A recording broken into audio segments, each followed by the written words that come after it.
Welcome to The Budding Writer. This podcast offers an outlet for aspiring authors to showcase their original short stories or fan fiction one-shots. I'm your narrator, Shayna Armand. This is how it works. When you hear this sound, the story will begin, and when you hear it again, the story has ended. This episode, I want to share with you two of my favorite fairy tales from childhood. Now, they're not your usual fairy tales. It's the Six Swans and Cinderella, but not with the Disney-fied happily ever after type of endings.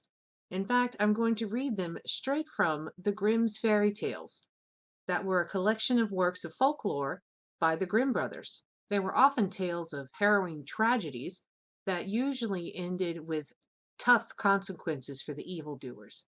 Enjoy.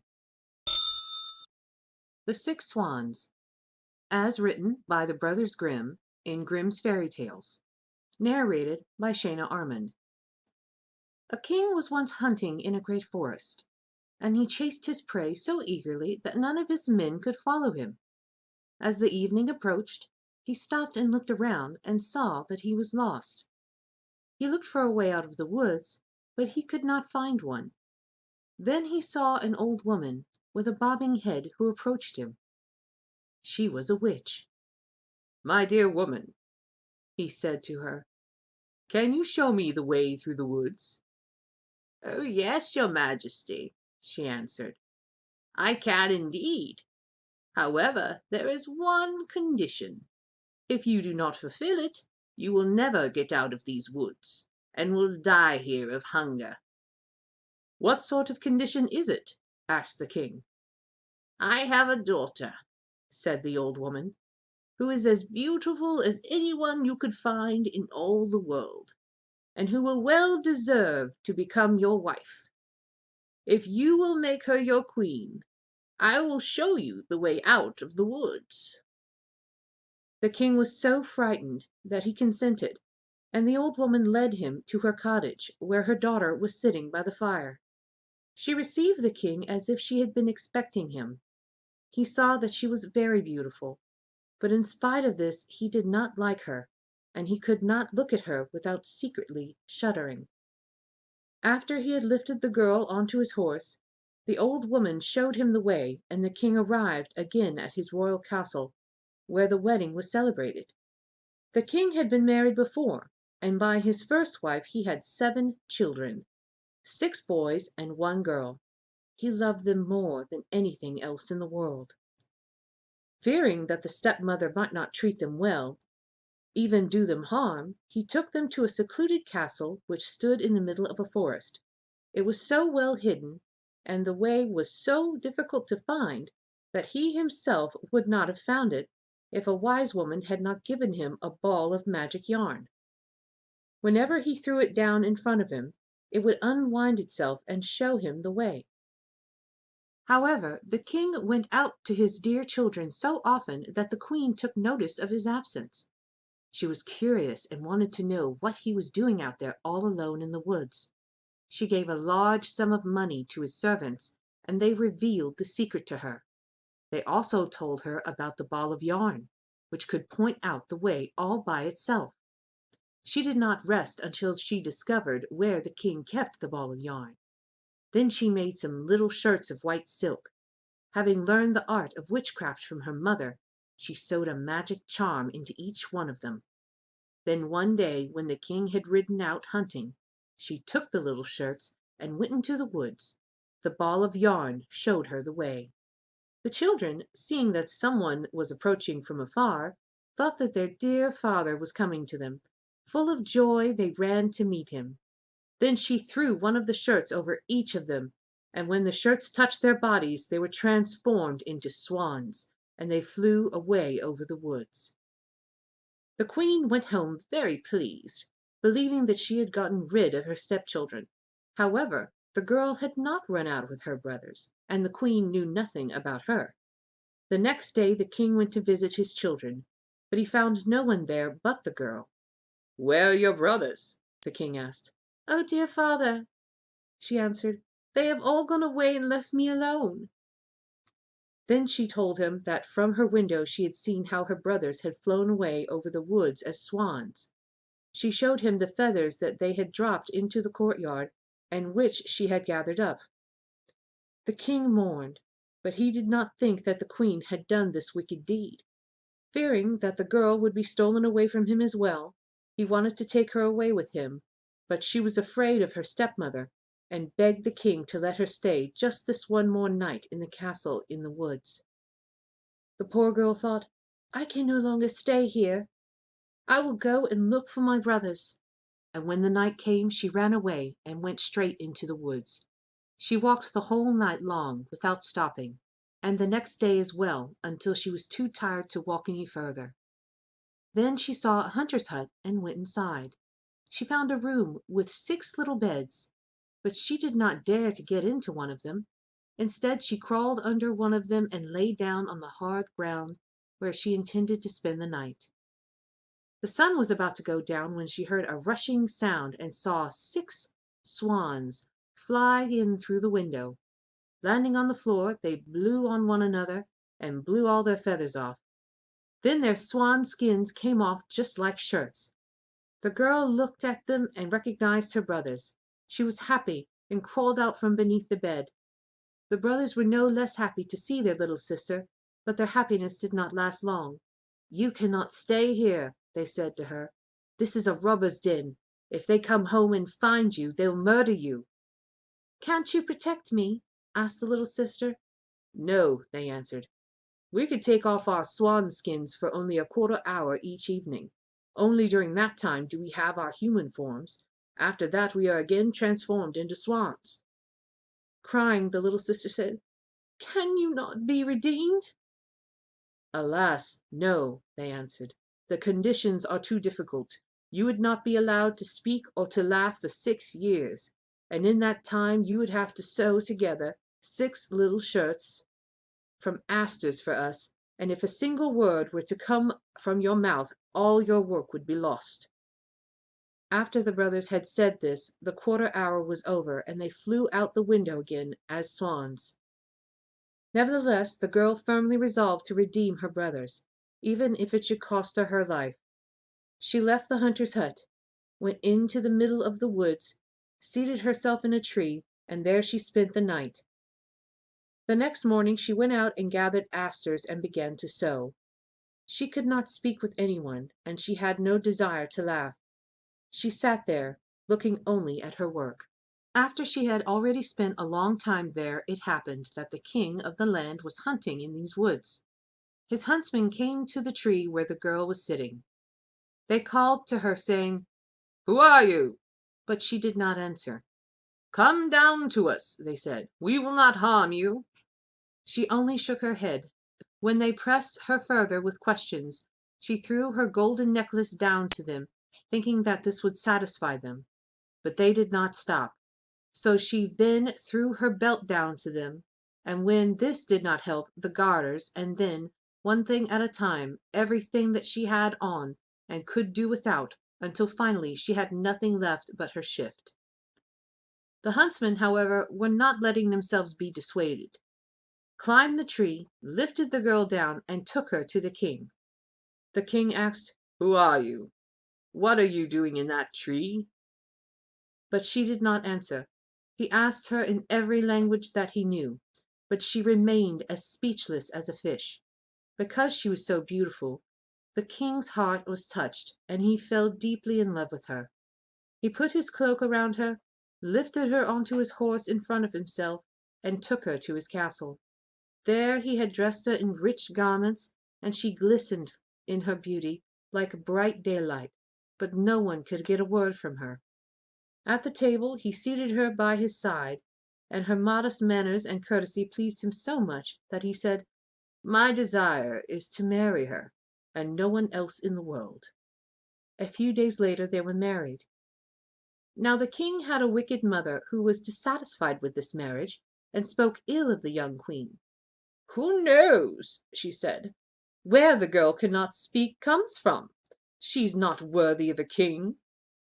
A year later, After the queen had brought her first child into the world, the old woman took it away from her while she was asleep, and smeared her mouth with blood. Then she went to the king and accused her of being a cannibal. The king could not believe this, and would not allow anyone else to harm her. She, however, sat the whole time sewing on shirts and caring for nothing else. The next time, when she again gave birth to a beautiful boy, the deceitful mother-in-law did the same thing again, but the king could not bring himself to believe her accusations. He said, "She is too pious and too good to do anything like that. If she were not speechless, if she could defend herself, her innocence would come to light." But when the old woman stole away a newly born child for the third time, and accused the queen, who did not defend herself with a single word, the king had no choice but to bring her to justice, and she was sentenced to die by fire. When the day came for the sentence to be carried out, it was also the last day of the 6 years during which she had not been permitted to speak or to laugh, and she had thus delivered her dear brothers from the magic curse. The 6 shirts were finished. Only the left sleeve of the last one was missing. When she was led to the stake, she laid the shirts on her arm. Standing there as the fire was about to be lighted, she looked around, and the 6 swans came flying through the air. Seeing that their redemption was near, her heart leapt with joy. The swans rushed towards her, swooping down so that she could throw the shirts over them. As soon as the shirts touched them, their swan skins fell off, and her brothers stood before her in their own bodies, vigorous and handsome. However, the youngest was still missing his left arm. In its place he had a swan's wing. They embraced and kissed one another, and then the queen went to the king, who was greatly moved, and she began to speak, saying, "Dearest husband, now I may speak and reveal to you that I am innocent and falsely accused." Then she told him of the treachery of the old woman, who had taken away their 3 children and hidden them. Then, to the king's great joy, their children were brought forth, and as a punishment, the wicked mother-in-law was tied to the stake and burned to ashes instead. But the king and queen, with her 6 brothers, lived many long years in happiness and peace. I have to say that if I had to shut my mouth for 6 years, I don't think my brothers would have stood a chance. They'd have been somebody's goose dinner first. But, I digress. At least this one had a happy ending. If you don't mention the fact that the mother-in-law was promptly burned alive. I told you, these are not for the faint of heart. Next, we're going to go ahead and take a look at Cinderella, which is not as sweet a tale as you might think. Cinderella, as written by the Brothers Grimm in Grimm's Fairy Tales, narrated by Shana Armand. The wife of a rich man fell sick, and as she felt that her end was drawing near, she called her only daughter to her bedside and said, "Dear child, be good and pious, and then the good God will always protect thee, and I will look down on thee from heaven and be near thee." Thereupon she closed her eyes and departed.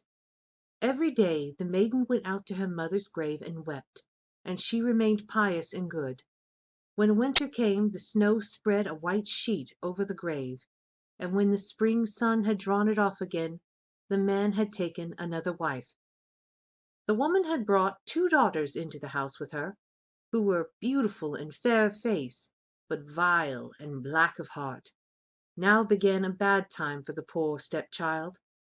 "Is the stupid goose to sit in the parlour with us?" they said. "He who wants to eat bread must earn it. Out with the kitchen wench!" They took her pretty clothes away from her, put an old grey bedgown on her, and gave her wooden shoes. "Just look at the proud princess, how decked out she is!" they cried, and laughed, and led her into the kitchen. There she had to do hard work from morning till night, get up before daybreak, carry water, light fires, cook and wash. Besides this, the sisters did her every imaginable injury. They mocked her and emptied her peas and lentils into the ashes, so that she was forced to sit and pick them out again. In the evening, when she had worked till she was weary, she had no bed to go to, but had to sleep by the fireside in the ashes, and as on that account she always looked dusty and dirty, they called her Cinderella.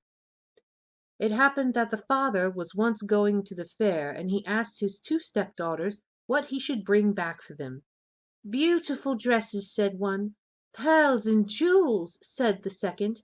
"And thou, Cinderella," he said, "what wilt thou have?"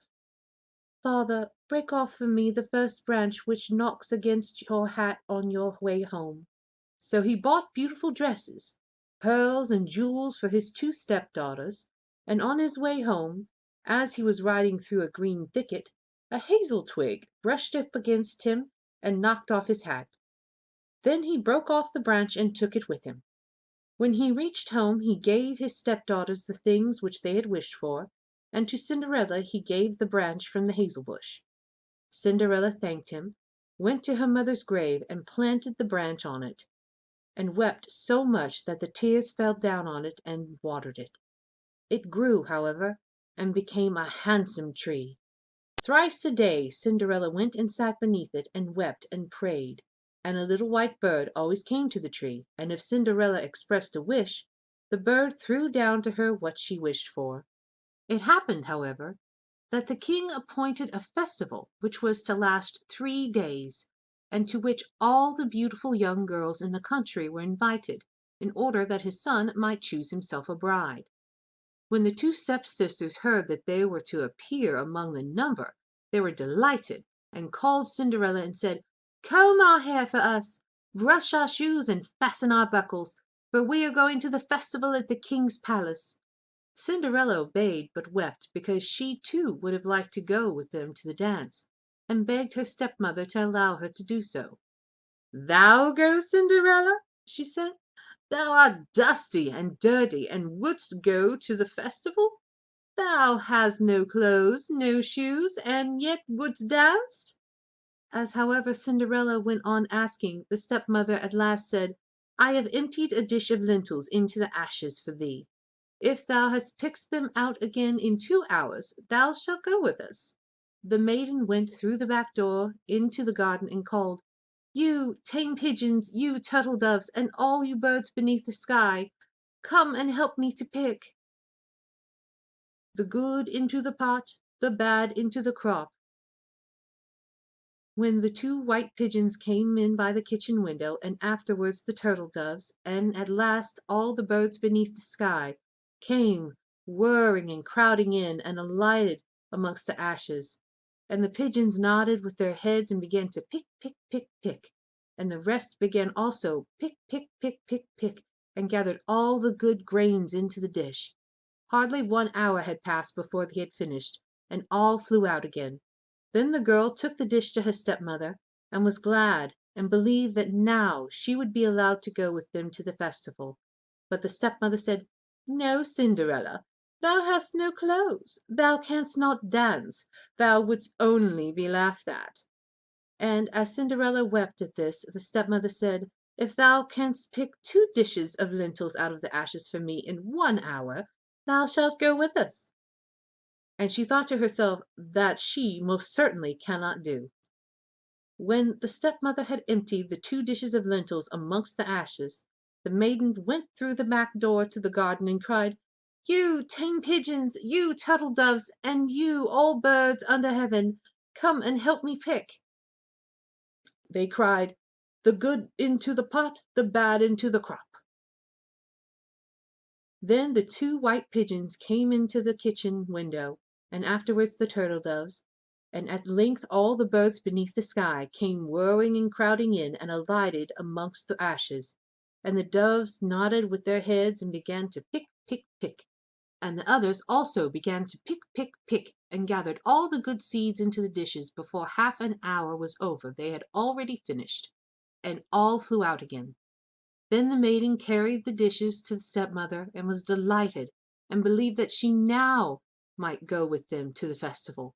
But the stepmother said, "All this will not help thee. Thou goest not with us, for thou hast no clothes, thou cannot dance, and we should be ashamed of thee." On this she turned her back on Cinderella, and hurried away with her 2 proud daughters.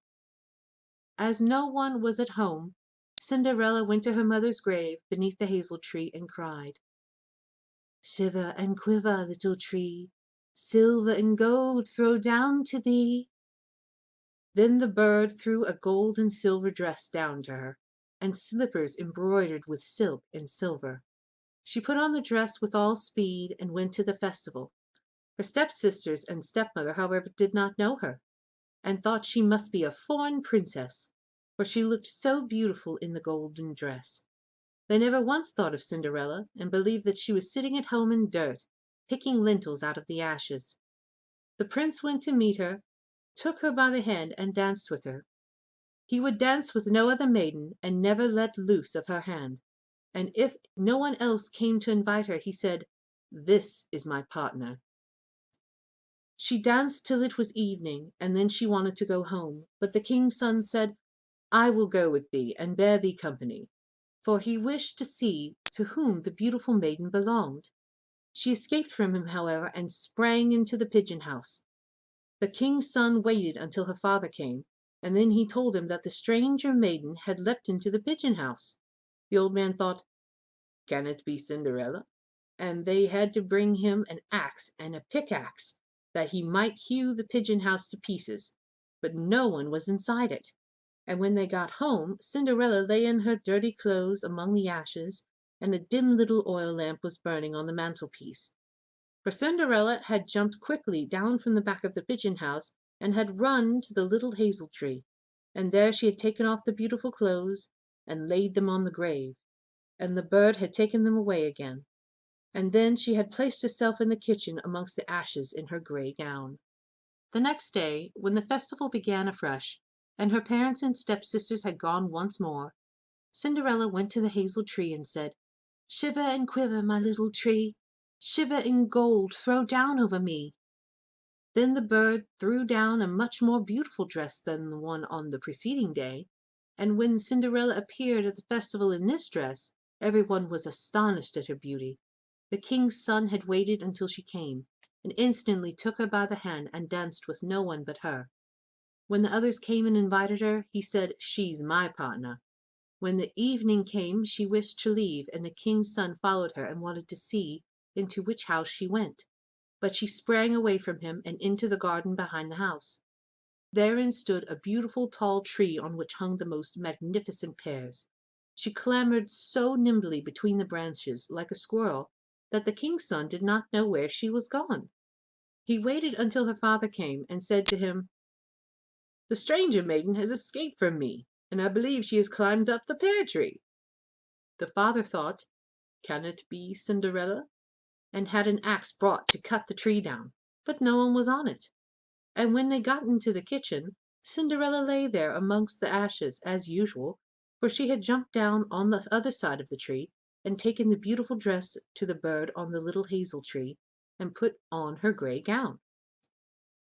On the third day, when the parents and sisters had gone away, Cinderella once more to her mother's grave, and said to the little tree, "Shiver and quiver, my little tree, silver and gold throw down over me." And now the bird threw down to her a dress which was more splendid and magnificent than any she had yet had, and the slippers were golden.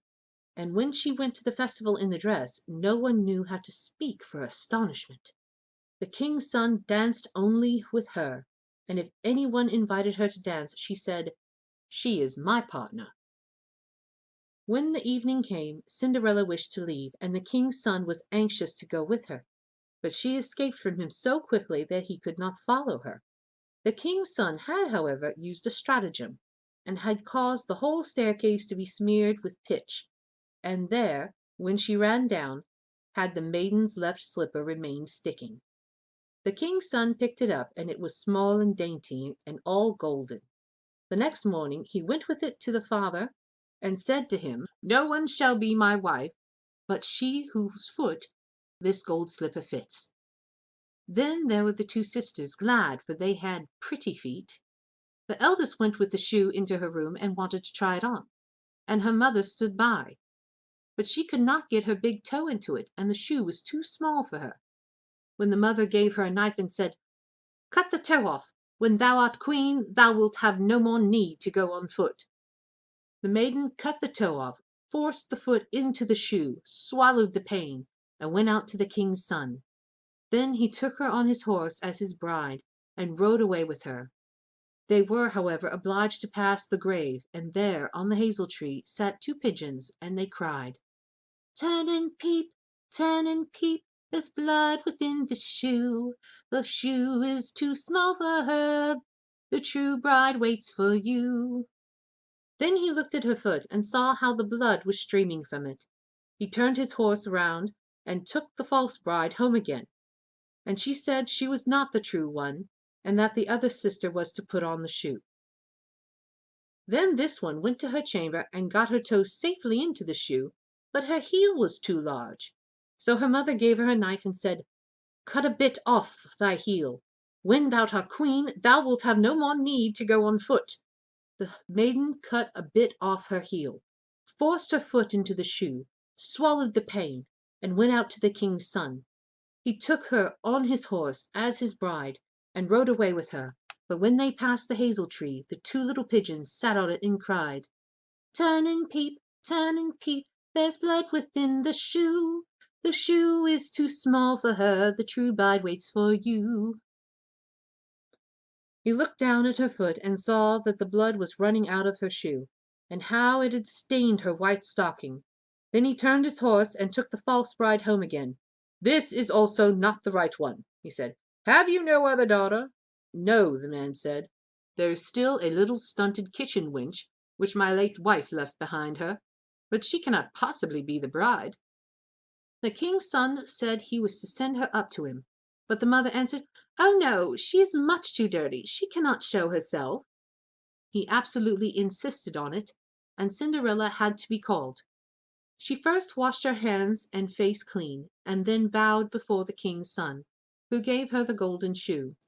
Then she seated herself on a stool, drew her foot out of the heavy wooden shoe, and put it into the slipper, which fitted like a glove.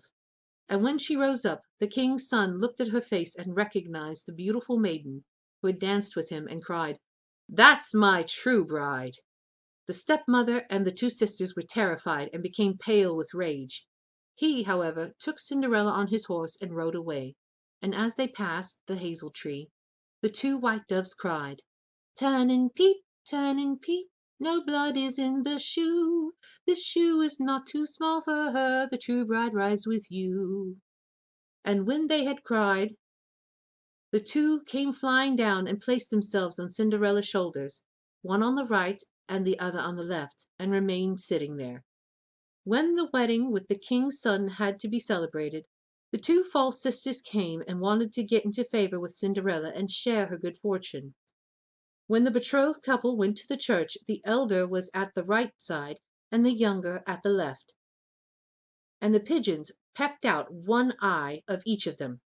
Afterwards they came back, the elder was at the left and the younger at the right, and then the pigeons pecked out the other eye of each. And thus, for their wickedness and falsehood, they were punished with blindness as long as they lived. Ouch! I don't know about any of you, but I think I'm going to look out for pigeons from now on, because you never know when some turtle dove is going to be working for my husband's ex-girlfriend. I can definitely understand why Disney changed it to be more PC friendly and having the birds just kind of twitter a song to her instead of being vengeful wings of doom. But if you remember that cat from the original Disney Cinderella, I have to say that maybe the pigeons could have come in handy for that little bastard. Just saying. Thank you so much for being with us today, and I hope you will tune in every Friday for more stories shared by new writers. If you're a writer yourself and would be interested in having one of your stories read on our podcast, please go to our website, www.thebuddingwriterpodcast.com, and check out our specifications. My name is Shayna Armin, and this was The Budding Writer. Until next time, I hope all your stories have happy endings.